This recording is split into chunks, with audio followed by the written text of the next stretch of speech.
In Wednesday alone, there were 17 different meetings, sessions, and forums at the World Bank and IMF meetings here in Washington. Multiply that by a week and throw in a couple thousand press releases, and you get the idea of just how much is going on there. But there's one fundamental question. How easy is it to tell these next-door neighbors apart?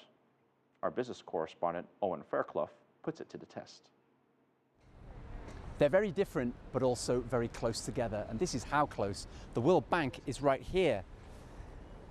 And right here is the IMF. And between them, they channel hundreds of billions of dollars around the world and can move global financial markets with just a few words.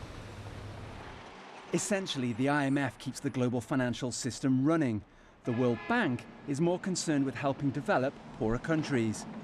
They're complex organizations, but do people even know where they are? Can you tell me, where is the IMF and where is the World Bank? The World Bank's right over there, and the IMF, I'm not sure where that is. It's in New York, I think, but I'm not sure. I actually have to run to my dentist appointment. It's right there. Oh, it's right there. I didn't know that one, so I failed the survey. Yes, that's the World Bank and that's the IMF. Some people we've talked to don't know where it is. Does that surprise you? No, because there's a lot of faceless looking kind of office buildings around downtown D.C. And they're huge institutions. Even John Maynard Keynes, one of the world's most famous economists, admitted he got them mixed up. This week, around 13,000 people are gathered here and at venues across Washington, D.C. for dozens and dozens of meetings, panels, forums, and an awful lot of walking.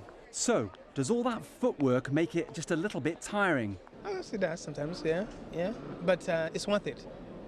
It's worth it sometimes. There are some meetings which are very useful, especially those that focus on the issues that affect the real people on the ground. They're quite useful in terms of gaining access or having bilateral meetings with ministers of finance or those involved in that space. Both the IMF and the World Bank admit that their work can be confusing to many, but despite the high visibility here this week, both organizations admit that much of their valuable work goes on behind the scenes. Owen Fairclough, CCTV, Washington.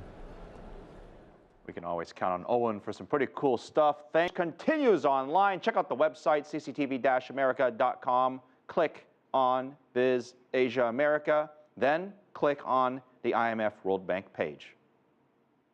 You can watch all of our coverage from this week's annual meetings. And once again, that's cctv-america.com.